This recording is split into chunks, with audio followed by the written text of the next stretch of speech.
these First Nations. As British Columbians, we've been through a lot. 6 months ago, the unthinkable happened. COVID-19 changed not just our world, but the world. Together, we've faced an unprecedented situation, a near global shutdown that has had consequences and ramifications on every corner of the planet. The scale of the challenge was larger than anyone could have imagined. Working closely with Dr. Henry and her team, we took dramatic steps to keep people safe. British Columbians did their part. People stayed home, schools and businesses closed their doors. These actions were unprecedented and were warranted, and lives have been saved as a result of the sacrifices made by British Columbians. As recent numbers have reminded us, we are far from out of the woods, and it's time to double down on our efforts to protect ourselves, our families, and others. We need to continue washing our hands. We need to continue physical distancing, and we need to maintain that distance, and if we can't, we need to wear a mask. As a government, we acted immediately to protect people and their livelihoods. We came together and marshaled historic resources like the BC Emergency Workers Benefit, supports for renters, as well as extending disability pensions for vulnerable people in our communities. And we kept British Columbia running by maintaining supply chains so there was food on the table and continuing to build BC by keeping as many people working as was safely possible. We also, of course, kept childcare facilities open for those frontline workers who wanted to ensure before they went into harm's way that their children were safe. These steps were possible thanks to the incredible amount of work done by all British Columbians. So where do we go from here? There was no government that had a playbook for how to deal with a global pandemic. And when you're building a plan for people, you have to talk to them. This plan is built on extensive consultation with individuals, groups, and communities. The pandemic continues to challenge us in unprecedented ways, but fundamental priorities remain the same. We need to protect people's health, we need to keep the economy open safely, and we need to support communities. For example, last week, we announced a new program to give thousands of people opportunity to retrain and start careers as healthcare aides. And this is one example of how protecting people's health can go hand in hand with keeping the economy going and creating new jobs that will sustain families. This, of course, reminds us also that people are the economy. In order for us to move forward, we need to do that together. Today, Minister James and I are here to take you on the next step of our recovery journey, the latest response to the pandemic here in British Columbia. Our recovery plan has 4 main priorities, and it starts with strengthening our healthcare system. Last week, Minister Dix and I announced that the Fall Pandemic Preparedness Plan included a whole host of new initiatives, particularly focusing on keeping people well and putting more people into the system. It started by hiring more contact tracers so that we can address COVID-19 head on and make sure that we keep people safe.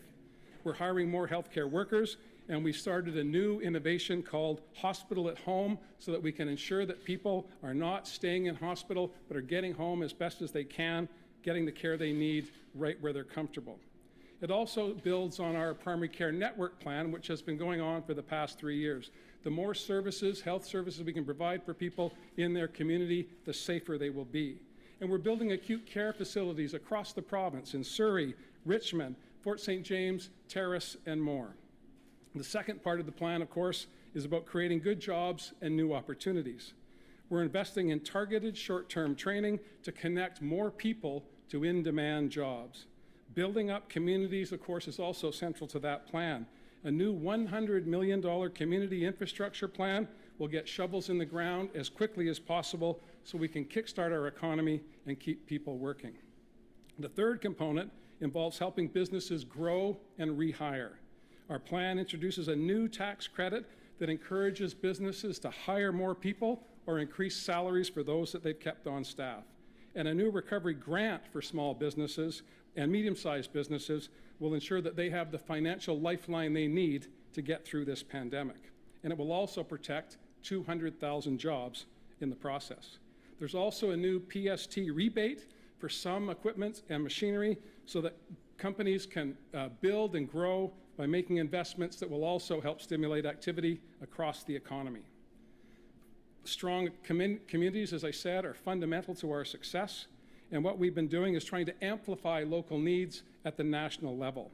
I want to take a moment to thank the federal government for their partnership, not just with British Columbia, but provinces and territories that make up this great country of ours. Hundreds of millions of dollars will be coming to British Columbia for the safe restart that will help us ensure that we're recovering in a way that makes differences in every community across the province. The Safe Restart funds will help us address local challenges that have been made worse by COVID-19, and it will help us deliver the services that people count on. A strong transit system is foundational to our recovery. Over $1 billion of provincial and federal money will help us keep people moving, whether you use BC Transit, TransLink, or BC Ferries. Historic times call for an historic response. We have followed through on our commitments to protect people and health and their livelihoods going forward, and we will continue to do so. Our recovery, of course, will not happen overnight. There's a long road ahead of us, and it will require a constant opportunity for us to adapt and innovate to changing circumstances. We are not alone. We are joined in this global pandemic by 7 billion souls around the globe, and British Columbians can lead the way in so many different ways. This economic recovery plan starts us down that path. But we do have a plan in place that will create opportunity and a brighter future for many, many British Columbians that are looking at a bleak fall and an uncertain winter. This will harness our core strengths, and it will focus our eye firmly on fixing the challenges ahead and building a resilient, sustainable economy. I want to be clear that this recovery plan is just the start, the first step on the long road of recovery that we will take together. We'll continue to invest wherever and whenever we need to keep our economy growing and keep people safe. And now I'll ask Minister James to go into some of the details of the economic recovery plan. Thank you so much, Premier, and thanks everyone who's joining us virtually today. I'm grateful to be speaking on the traditional territory of the Songhees and Esquimalt nations and thank them for the ability to meet on their land. Today is an important day in the road to economic recovery for British Columbia. BC's Economic Recovery Plan, A Stronger BC, is a plan that puts the values of British Columbians at the center. Those of equity, reconciliation, and taking steps together towards a stronger, more resilient economy. A truly strong economy should work for everyone. That's what we focused on since we became government, and now more than ever, we know that's what will help us move forward as a province. Stronger BC in many ways mirrors the public health response to COVID-19. When I practice safe physical distancing, when I wash my hands, when I wear a mask, when I stay home when I'm unwell, I'm protecting my health as well as the health of all British Columbians. We approached BC's Economic Recovery Plan in much the same way. When someone loses their job because of COVID-19, it affects them and their families. They have less money to spend in their community, and in turn, local businesses suffer and begin to order less frequently from their suppliers. Local stores may have to lay off staff or close their doors entirely. And the negative effects continue to cascade through the economy. But if we take care of ourselves, if we wash our hands, if we stay home when we're sick, we're keeping others healthy and we're able to safely participate in the community and in the economy. We are truly all in this together.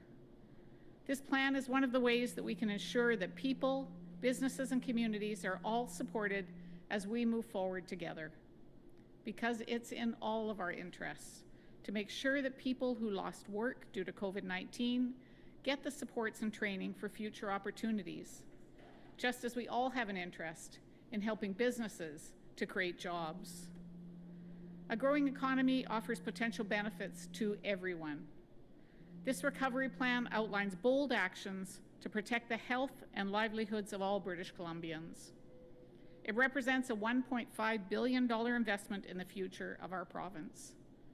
But to people, to businesses, to local communities that are still struggling, it means much more than that. And just as the Premier was being very clear, I want to be clear as well. This is not the end of our work. Full economic recovery will take time. This plan is an immediate next step with long-term goals in mind. The next steps, which will be introduced in Budget 2021, will move us closer to a stronger and more resilient British Columbia. It'll continue the work that we started before the pandemic and the work we've done since. While our overarching economic plan may have changed since February's budget, the foundation remains the same. We are investing in people. We're investing in good jobs, strong supports, and healthy businesses and communities. We're investing in a cleaner, more sustainable economic future for our province through Clean BC and more clean tech jobs. We're investing in continued reconciliation to ensure that First Nations and all British Columbians can prosper and grow. The future of BC is one where the benefits of strong economic growth are felt equally, one where meaningful action on climate change and reconciliation with Indigenous peoples is built into everything we do. In order to get there, we need to act now. Fundamentally, BC's economic recovery plan is focused on security for all British Columbians. These measures will protect your health and your future, because it should not be a choice between protecting your health and protecting jobs. These two things aren't in competition with each other. In fact, they're closely linked. Public health measures aren't an impediment to economic recovery. It's the other way around. Public health measures are the tools we're using to open the economy safely and steadily. If people don't feel safe, they will be reluctant to shop in stores or go to work. As the Premier said, Stronger BC is built on 4 main priorities: making healthcare better, getting people back to work, helping businesses hire and grow, and supporting strong communities. Our first priority, the foundation of all our work, is a strong public healthcare system. As I've said, a resilient economy requires healthy people, healthy families, and healthy communities. People need to feel safe to participate in their communities, and by putting the health of British Columbians at the foundation of our response and our economic recovery plan, we can focus on a safe restart for the economy. This isn't a new concept for our government. Investments in better healthcare have always been integral to our work. We started building a better healthcare system with faster access to improved healthcare services well before the pandemic, and this is more important than ever before. The investments in this plan mean 7,000 new frontline healthcare jobs in British Columbia.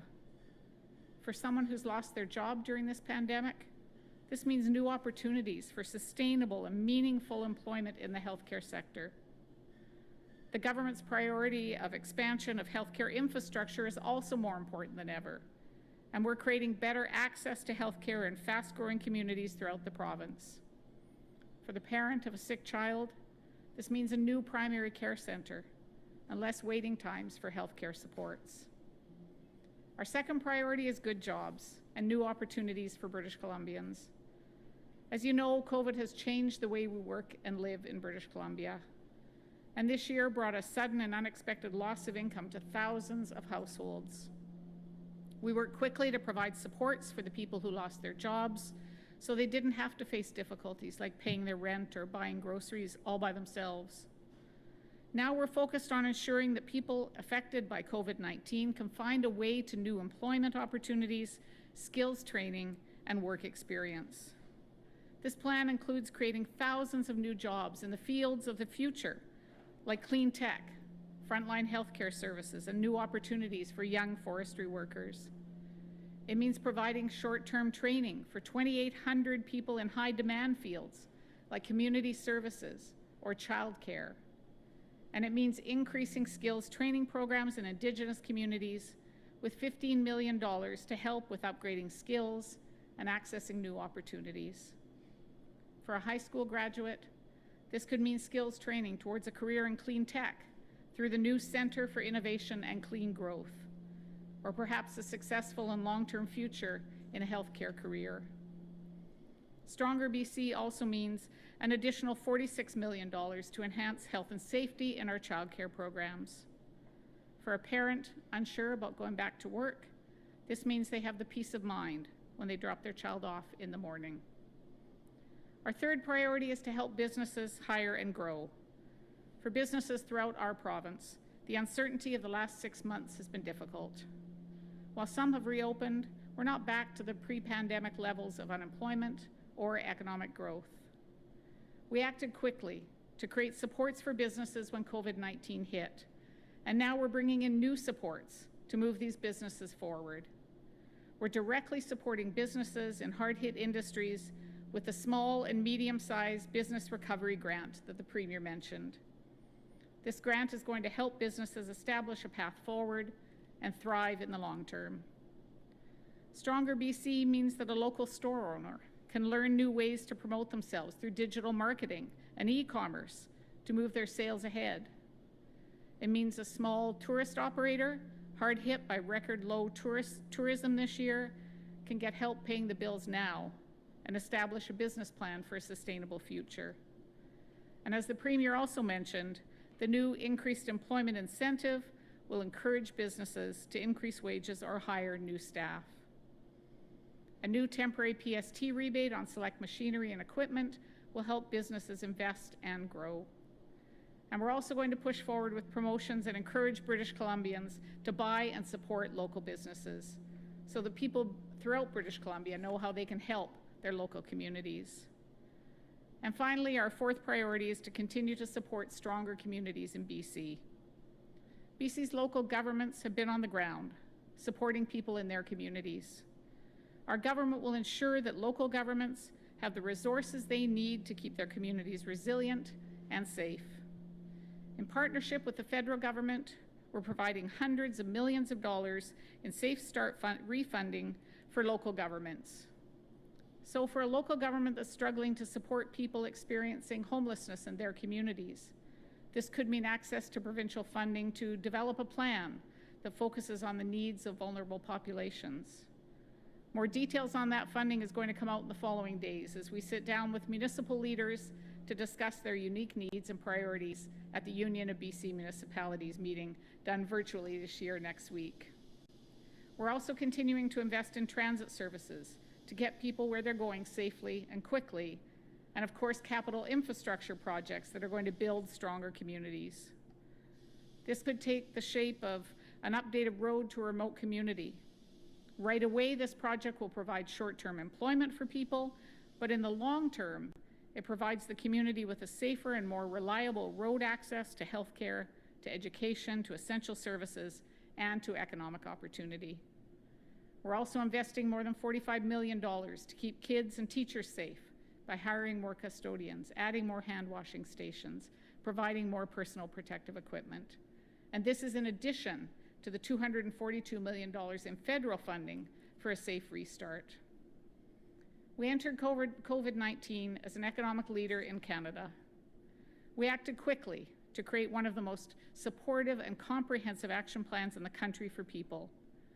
Our plan promotes BC products, makes rural and remote communities more accessible by road and air, improves broadband access, trains workers to fill high-demand jobs now and into the future. These significant investments will reinforce other ongoing investments we continue to make. Everything from infrastructure projects, roads, bridges, affordable housing, schools, and hospitals. We have always understood that the economic strength of our province lies in good jobs, strong supports, strong services, and strong health care. Before the pandemic, our government was making progress towards an affordable, accessible, quality childcare system. And what has the pandemic done? It's reminded us how critical that infrastructure is, every bit as critical as roads and transit. So our commitment to expanding childcare in BC remains stronger than ever. By taking the necessary actions now, we're going to come back from COVID better prepared and stronger. And together, we're going to build BC back better. Thanks so much. Look forward to your questions. A reminder to reporters on the line, please press *1 to get in the queue. You're limited to one question and one follow-up today. Our first question is from Binder Sajan. Go ahead, Binder. Hi there. Just looking at these measures that are announced today, the increased employment You can apply for it to the tax credit in March 2021. The PST is a rebate. I'm unsure about when small and medium businesses can apply for this recovery grant. What we have heard from a lot of people, a lot of small business owners, is they really need to free up cash. What is new in this plan that is going to help them do that? Let me take it. Yeah. Thanks.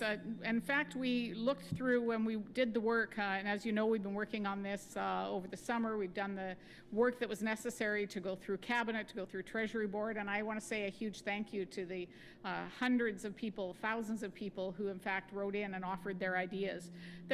These are all new programs. Some of them, as you know, have been announced just in the last week, but this is all new spending, all been approved now, and so ready to go out the door. So everything from the municipal grants, which will go out right away. People can start planning. Businesses can start planning for the two new tax breaks that they can get. There are a number of the grant programs that can go out the door right away. So we made sure as we developed this plan that there were opportunities to be able to support businesses and communities and jobs immediately. Do you have a follow-up, Binder? Yes, and so just in terms of the tourism plan, the industry had asked for a lot more money than what seems to be in this document. Can you tell us about why that decision was made? Because it's quite far, I think, from what they were asking for. Well, as you can imagine, there were requests from every group, I think probably in British Columbia, around resources. But we know how critical tourism is. Both the Premier and I, of course, I represent Victoria. The Premier is also in the region, know firsthand the challenges facing the tourism industry. But we also know that this is a long-term issue that is going to have to be addressed. So we have put supports in place in tourism for, one, a task force, as the tourism industry requested, to bring together leaders to look at both short-term and long-term plans. Tourist operators also requested that they see grants, not another loan. Many of them have applied for loan programs through the federal government. They've asked for a grant program. We've got that in place. The small business grant program will apply to tourism and in fact has a top-up. So tourist operators in fact will get a top-up of $10,000 on those grants.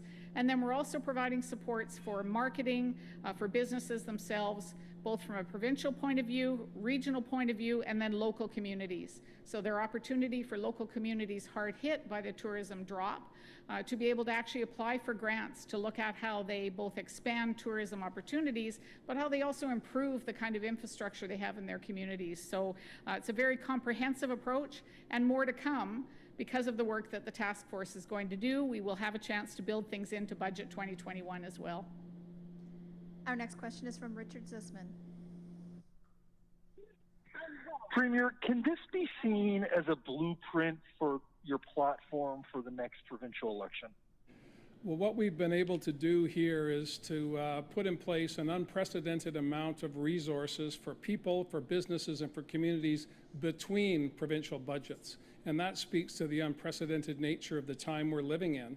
As Minister James said, we worked very hard to listen to stakeholders across the board. We established an economic recovery task force so we could get current information from business leaders and communities across British Columbia. And we put in place, we believe, a pretty robust package, again, working with the federal government, finding places to fill gaps in federal programs and creating programs of our own. But this is just the beginning. We have much, much more work to do. And as Carole said, between budgets, to have this amount of money brought forward, ratified by the legislature, and then as we've done over the past number of weeks, gone step by step through each program, through the Treasury Board, so that the public service, the professional public service of British Columbia, who will be delivering these services and programs for people, for businesses, and for communities, have the authority to get out and get going. And that's been our priority, and that's what we're going to focus on, not just today, but tomorrow, next month, and the month after that. Do you have a follow-up, Richard? Yeah, is this a plan that will win you an election? I've not made a decision about an election. I've been working on, as I said, the difficult decisions of the trade-offs that are involved in making sure that we expend public resources in a way that's responsible for the taxpayer, but also meets the extraordinary demand in communities, whether it be revitalizing our health care, where, of course, a key part of our economy is the well-being of people, and a sense of comfort and assurance that when they go into the marketplace, to conduct their business or to participate in the economy, that they can do so safely. That's been our preoccupation, quite frankly, and I think that this plan meets that test for today. And as I said, the pandemic is just beginning. I know that people would like to hear something different, but we're just starting a very long journey that we have to take together. Our next question is from Justine Hunter. This money was approved at a time in March when all parties were agreeing to work together cooperatively. Now you've got your opposition concerned that you're going to turn this into an election platform. Can you say that this will be implemented without the distraction of an election campaign? Absolutely. In response to the last question, I think I was pretty clear. Why we put the extra effort in is that so many times, and I've been involved in government for a long time, so many times governments make an announcement with money to follow. We know that we are in extraordinary times. We know that British Columbians want answers to the challenges ahead, and they want to do it by making sure that their government's focusing on people, on businesses, and on communities. And so these dollars are approved. The increase in the budget was ratified in the legislature, and the Treasury Board, which keeps tabs on government spending and the interests of the public, has gone through every chapter, every page of this document. The monies are approved, ratified, and they're going to be going out the door as quickly as possible. Do you have a follow-up, Justine? Yeah, just want to be clear then, does that mean that your finance minister, your education minister, your health minister will not be distracted from the job of rolling this out in the coming months? Well, and I apologize, Justine, I didn't hear completely your question. Maybe if I could just ask you to repeat it. Sure, is there too much activity at the brewery there, maybe? Can you say then clearly that your health minister, your education minister, your finance minister will not be pulled off of the job of implementing this in the coming weeks and months in order to go on an election campaign? I've got you. The job of implementing this has been done. Now it's up to the professional public service. It's up to municipalities to work. Their chief administrative officers will be working with professional public service members here in Victoria and across BC to deliver these programs and services. It was critically important to us that this not be a dribs and drabs, which I've seen, quite frankly, not being critical of my colleagues in other provinces, but bits and pieces. We knew we had the time, we knew we had the resources, we wanted to make sure they were approved and ready to go out the door, so it wasn't a series of announcements that would be followed by decision-making inside of government. Minister Dix and I announced a significant chunk of the health spending because we wanted to make sure that people knew that help was on the way, whether it be the important work of finding 500 and now 600 contact tracers so that we can do the good work of allowing our public health officials to contain outbreaks of COVID-19 when they appear, but also to give hope that there are jobs for the thousands of people who have been displaced, many of them in the hospitality sector, to transition from that sector into public health and the delivery of services for people. This is exciting opportunities for those who were not seeing any opportunities a few weeks ago. And these dollars are approved, the decisions have been ratified, and now it's about implementation, and that is always involving the public service and involving those officials and those businesses that make applications. The applications will be ratified and go out the door. Next question is from Rob Shaw. Oh, hi. Just to follow up on that, there's a lot of discussion from both of you that this money is ready to go out the door. The civil servants are going to administer it, but one of the centerpiece amounts, the $300 million grant program, has a requirement in it that businesses demonstrate they can provide a viable path forward to stay open. And we just spent some time with your ministry officials asking what that means, and they don't have any idea, that it hasn't been developed yet. So can you talk a bit about that? How is this major program with money supposedly going out the door contain requirements that haven't been identified yet for businesses to actually apply for? Yeah, I can speak to that, Rob, and thanks for the question. And this is one of the key pieces of the plan, is the opportunity, as I said, for businesses to get grants. We've heard a lot about the federal government loan programs, and businesses are very appreciative of those, but they're really looking for a grant. There are a couple of pieces that are in place for small businesses. They have to fit the criteria, and the criteria, of course, is a small business, a small and medium enterprise, 2 employees to 149 employees. They need to show that they've had a drop in business since COVID of 50%, and they'll be able to show that. They have an opportunity. There'll be a team within the Ministry of Jobs and Skills. There'll be a team there who will assist them to be able to get their applications in. That's going to take, as the Premier has said, some time, as it always does, but not a long period of time. The one thing we heard clearly from people in the recommendations that came forward is we understand there has to be due diligence. We need to make sure the dollars are spent wisely, but don't make it overly complex. Make sure that we have an opportunity to get our information into you and move ahead, and that's exactly what will happen with this program. And those criteria, those pieces are in place. Rob, do you have a follow-up?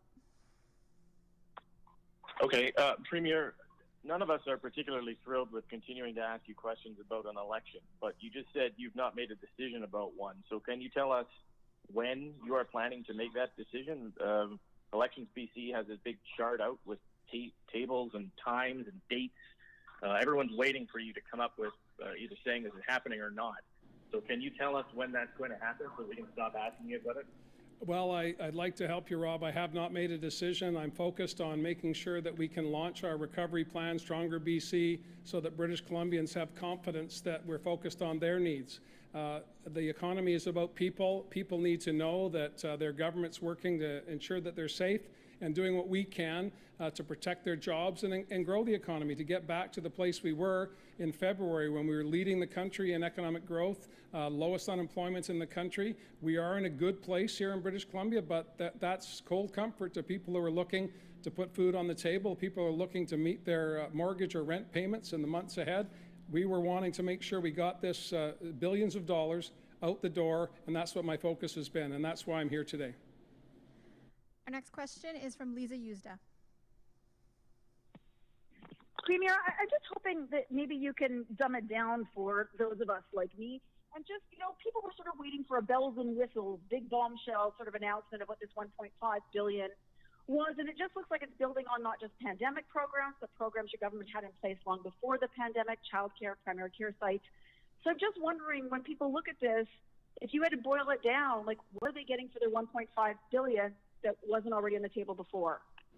Well, I'd like to think that I'm not about bells and whistles. I'm about getting the job done and working hard for British Columbians. And these programs, numerous programs, never existed before. We've created them from the ground up. We've collaborated with business, with labor, with not-for-profits, with Indigenous communities on our Clean BC plan. And you're absolutely right. We're building on the foundation we put in place. As Carole said, were it not for our strategic investments and our commitment to childcare, we would not be ahead of the curve when it comes to making sure, during the height of the first stages of the pandemic, that we had childcare facilities open so that frontline workers could go to work and put their lives on the line and risk their well-being, knowing that their children were safe. So obviously we've built on the foundation of the work we've done over the past 3 and some years. But some of these initiatives are brand new. A strategic investment fund that's designed to make sure that British Columbians become equity participants in the tech sector, so that we're not just giving grants or giving loans, but we're saying we're looking at best business practices. Where can we stimulate more activity, allowing small startups to scale up by being participants in that sector? These are unprecedented moves by the government of British Columbia. They took some time to work out, but it was a back and forth with industry leaders, a back and forth with the people that work in sectors that allowed us to put this in place. And I apologize if it's not shiny and sparkly, but it is a massive amount of work that's focused on lifting up people, supporting businesses, and ensuring the communities that we live in have the resources that they need. Do you have a follow-up, Lisa? I do. Coming after months of consultation on this $1.5 billion, and there are some task forces already in place regarding tourism, I'm guessing there's going to be some frustration with people in that industry hearing that there's a task force to decide what's going to happen next. So perhaps you can talk to that very, that industry that's struggling, and you've talked about how it's struggling, hearing that there's now a task force that's going to look at next steps when they want something now. No, I appreciate that. And as Carole said, both of us grew up here in Victoria. I used to work on the Coho Ferry. It hasn't run for the past 6 months. Prior to that, it had 60 years of uninterrupted service between Washington State and Vancouver Island. So I know intimately the impact that a global pandemic has had on our tourism industry. But I also know that the overwhelming number of British Columbians, including those that work in the tourism industry, understand that until other jurisdictions around the world get their act together and collectively the world can lift these travel restrictions and in our case, hard border restrictions, particularly to the south of us, there's going to be a deep, deep impact on the tourism industry. So that's why we tried to promote as much internal activity as possible this summer. We'll be doing that through the winter for the ski industry and other recreation activities that can be done on the land during the winter. We've got marketing dollars in place to start building and trying to not lose that market share that existed before the pandemic. And of course, we've got grants in place and a task force so that the industry can collectively work on the solutions that we all need so we can open up our economy again and particularly get that tourism sector going. But I don't think there's a person in British Columbia that doesn't understand that when you say we're not going to let people from away come here, there's going to be an impact on our economy, particularly our tourism economy. Hey, Premier, I think it's important to note that the task force, in fact, has a $50 million fund to be able to spend on their initial recommendations. So yes, they can look long-term, but they actually have a $50 million fund that they will be able to utilize immediately. There's $19 million for small municipalities who want to look at adapting and diversifying their tourist infrastructure. So that, again, is dollars that will go out immediately.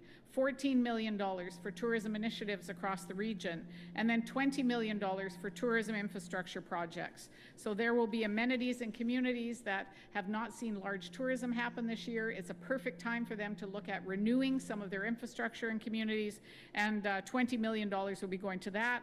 And then the last piece, of course, is the $300 million small and medium business loan program with a top-up for tourism businesses who, in fact, can get an additional $10,000 as part of their grant program, not a loan, a grant program, to be able to support those businesses as well. We only have time for one more questioner today, and that will be from Rob Buffum. Oh, hi. Thanks for this. You've talked about, and you've answered both of you, I guess, questions about tourism and the fact that the industry asked for $680 million and they're only getting about $100 million, but there's only so much pie to go around. If you had to identify one industry or one area where you wish you had given more, what would that be? Well, I don't think, in fact, it's about more money. It's about making sure that we've got the right programs in place for economic recovery so that all British Columbians can benefit from the plan. And so, as the Premier has said, as I have said, this is simply one piece of economic recovery. Our budget 21-22 will be about economic recovery. And so I believe there'll be pieces that we'll find out as we go along are very successful. Perhaps we'll want to expand them. Perhaps we'll want to look at putting a new piece in place or an additional piece that gets added to the program. We have the ability to do that both through the budget and through the process. We've built our COVID plan on flexibility and responsiveness and meeting the needs of people and businesses, and that's not going to change. And I would just add, as we've said, this is a between budget infusion of billions of dollars. We have much more work to do through the fall and into budget 2021 that will focus on all of those initiatives. And again, the task force will help inform that. The Standing Committee on Finance, which travels, of course this year doing most of it virtually, gets input from British Columbians, from businesses. Where do we want to focus our efforts in the next budget? And that work begins today. Rob, do you have a follow-up? I do, and it relates to the tourism industry. In the same harbor as the Coho Ferry is Prince of Wales whale watching, and I know that they were hoping for more money. They're upset that they're not getting more, and they're probably one of many businesses in the tourism industry that are upset. I know there's the $300 million for small and medium businesses as well that adds to the $100 million. But what would you say to these industries, or businesses, some of which may not make it through the winter because they're not getting enough support in the tourism industry? Well, I would say that we have been working with the federal government since the beginning of the pandemic to try and fill gaps. I refer back to my response to the notion of not enough people coming to Vancouver Island, to British Columbia, to enjoy the extraordinary vistas, the attractions, the destinations. That's been a critical challenge, not just for whale watching in our community, but for attractions and destinations across British Columbia. This is tough times for that sector. We put in place programs that will help get them through the next short while, and we'll continue to work with them through the task force to make sure that we've got Budget 2021 locked down to continue to assist until we can find a time where we can welcome people from around the world to come back to British Columbia, enjoy the many attractions and destinations that we have here. Thank you, everyone. That's all the time we have. Thank you. Thanks.